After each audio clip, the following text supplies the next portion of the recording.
What's up guys, CSO here, and today we are going to talk about trim levels post Dirac calibration. So now you have run Dirac, what do you do next? We are going to level all the speakers and the subwoofers. But how do we do that? Well, first of all, you can't use internal test tones anymore. That is why I have this video created, which is going to be down in the description, that you can download from the Google Drive and either play it through your media player or your computer. If you do play it back from your computer, just make sure your computer is set up right and you get Atmos from the laptop on your receiver. Make sure that in VLC audio options the HDMI is enabled. Okay, now all you have to do is just follow the instructions on the left. Depending if you have absolute or relative volume on your receiver, you're gonna either set your receiver to minus 10 dB or 70 or 72. You're gonna play the pink noise and you're gonna write down on a piece of paper or get your phone, open up the memo and write down how much SPL you get from each speaker. Okay, once you're gonna go into the trim levels, you can adjust this if you have regular Dirac Live. When you use DLBC, your trim levels are locked, so that is going to be done a little bit differently. Remember, the subwoofer levels should be between -5 and -9. I already made a video how to set up the levels before you do the direct calibration, so make sure you check that video, and once you get the subwoofer trim level set up, you can just set up the rest of the speakers and you're good to go. Now when it comes to DLBC, this is what you can do. I have this website linked in the description.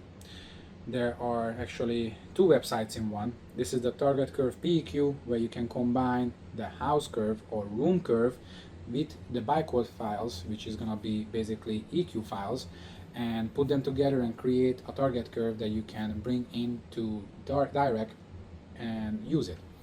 Now if you open up this, make sure you right click on it and open it in a new window. This is what you are going to get. Here we can enter Hertz numbers and then dB numbers.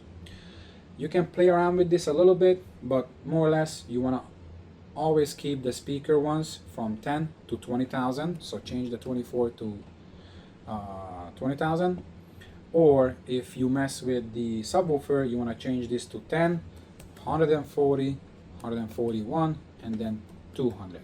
That will be for the subwoofer. Obviously for the subwoofer, the NDB is going to be 0, the curve type going to be cousin or high, whatever how you pronounce that, and then whatever bass boost you want. You can kind of do this in Dirac Live if you're not applying any EQ, so you don't really have to mess with this just yet. But for the speakers with DLBC, as I said, first of all, your speaker pairs are locked together in a group. So your fronts are locked together, you can separate them, you can give the left or the right speaker different amount of trim levels, and it's the same for the Atmos speakers or your surrounds or the back surrounds or wides. So what you're gonna do is, once you have measured every speaker, hopefully the speaker pairs measured relatively close together. So even if they are half a dB or maybe 1 dB apart, it's not going to be a big issue. Let's say, just for an example, the fronts measured at 77, the center measured at 78, and the surrounds measured at 76. Okay? And what you need to do is you're going to need to come here and basically create a target curve that is as much below as whatever offset you need to do to get to the right volume. It's coming out a little bit hard, but I'm getting there. So anyway, so let's look at what you can do when it comes to DLBC. The speaker pairs are grouped and you cannot separate them, and just adjusting the left and the right slider lower to be on level is not going to work. So let's say, as I said, the mains are at 2 dB higher. Just because you adjust this 2 dB lower and this 2 dB lower, that's not gonna work.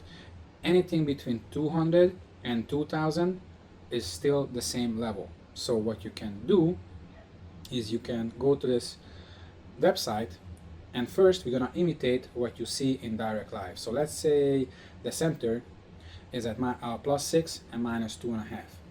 We're gonna enter the same thing here. We're gonna enter +6 and -2.5 here, and then we can generate the target curve and we can download it, load it up, and see how much it changes when we load up the target curve. It's not gonna be perfect, but we can always adjust and get it right. As you can see, it's not working because until like 8,000 hertz, it's just flat, and then it starts rolling off. So now we're gonna come back here and we have to add a negative number here. A good starting point will be the half of this and the dB. So let's try -1.75 and generate.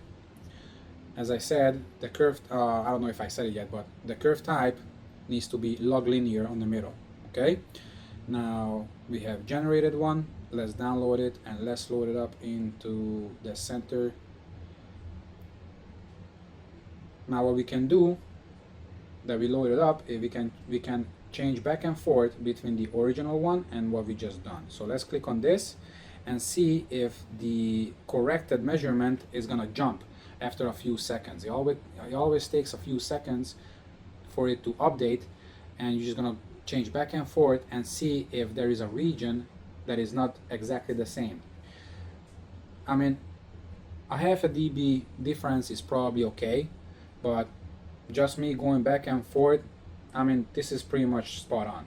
So we are perfect. Now the next step would be to take this and lower everything by as much as lower we need to go. So if the center measured at 78 and we need to be at 75, we need to lower it by 3 dB. So the start dB is going to be 3, the low cut is going to be -3, then we're going to lower this number by -3, and then this, so this is going to be -5. Now if we generate it again, was it at oh I'm sorry, this is supposed to be -4, and yeah, 4.75, because that was 1.75. Lower everything by 3 dB or whatever, however you are from the 75 dB. Okay, so that's our new target curve. We're gonna save that, and once we bring it here, you're gonna see that the shape of the target curve is not gonna change, but it's gonna jump down 2 dB. So let's do that. There you go. Now we just lowered the speaker by 3 dB. Okay, we can do the same thing for the main speakers. So the main speakers are -0.3 on the right and 7.5 on the left. If you want, you can do the same thing, and center was start at 6. We can just start at 6, or you can just leave it whatever Dirac gave you by default. It does not matter. We know that these top numbers are working perfectly.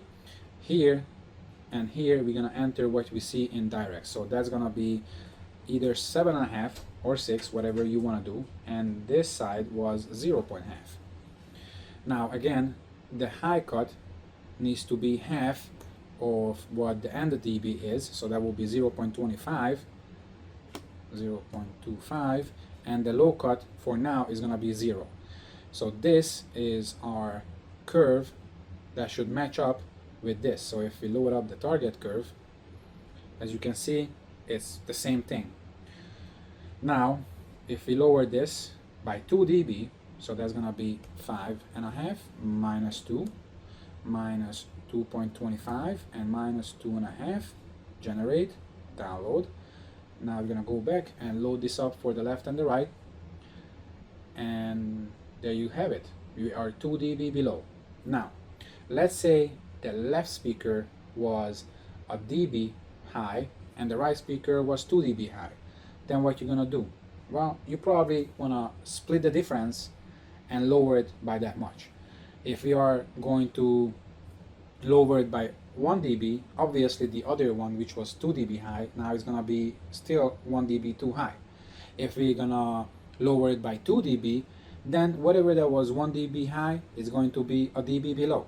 So we have to split the difference, and instead of doing 2 dB lowering, we're gonna do 1.5. And yes, at the end one is going to be, well, they're always going to be half a dB away from each other, or 1 dB away each other, depends how different they are, but you know, it's still closer to 75 dB. So this is how you level match once DLBC locks your trim levels. Now the only thing left is, what do we do if you use Magic Beans? Now if you use Magic Beans, all you gotta do is load up your saved project and then save that, but not for Dirac Live, but save it for Mini DSP 2x4 HD full. Once you save that, it will give you input and output files right here for every speaker. The reason it does this, you have two different files here, is because Mini DSP can only do, I believe, 10 per side. But what you're gonna do is you're gonna open this up, and there's gonna be bytecode files in here, and you're gonna copy out the first one from the input, which is going from bytecode 1 to bytecode 10, because it's limited to 10. You're gonna go back to this other website here, also linked down below, and you're gonna paste it here. Let's just for now click on flat. So I'm gonna show you what the original filter looks like. Now we're gonna click on the output for the center, and we're gonna copy out the bytecodes, and we're gonna stick it right behind the other ones. Make sure you go to the last one, hit enter, and then stick it in there in the page. Anyway, let's look for the bytecode 10, and we need to continue the number so the one to the rest is not doubled up. So this one was from the output file, but it starts with an 1, so we need to add another number 1 in there, so it becomes 11. The 2 becomes 12, and etc. So we're gonna have 16 bytecodes altogether, and it is a possibility that you get 12, you get 19, whatever the case may be in your, you know, with your filter design. Basically, you want to make sure that there are no bytecodes are doubled up. We have 1, 2 through 16. Now if I click on generate new target curve, as you can see, this will be the center target curve that you can import into Dirac. Obviously you have to name it right, and then download it, and you can bring it in there. Let's just show you how it looks like. So this is the center, and this will be a target curve for my center. Now how do we level match this to 75? Easy. What you're gonna do is you have to import, well, first of all, you have to measure your speakers with the Magic Beans active. Okay, so make sure that the direct calibration of the Magic Beans was already measured using, you know, this video. Then you're gonna export the filters, and you're gonna do all this what I showed you, but instead of using flat, we're gonna go back here, and we're just gonna put everything to that number, how far down you need to go. So if the mains were minus, the mains were 77, we need to set everything to -2, -2, -2, -2. At this point, these numbers don't matter as long as the start and the end hertz is 10 and 20,000.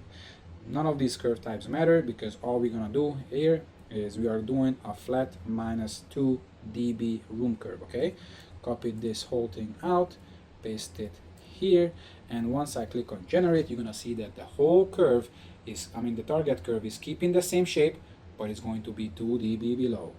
There you have it. So when I download this and bring it in Dirac, you're gonna see that the whole thing is gonna jump 2 dB below. That is all. So you can do this with every speaker, and then you can go and export this and measure everything, and hopefully you're gonna be very close to 75 dB with every single speaker. Okay, now I hope this was helpful, and then keep an eye out for my next video, where I'm gonna show you how to create custom target curves and EQ all the speakers, which is going to be a long video, but it's gonna be helpful, and it's definitely something cool that you can mess around with if you like to tinker with Dirac. So yeah, any questions or anything to add to this, leave it down in the comments. Okay, thank you guys.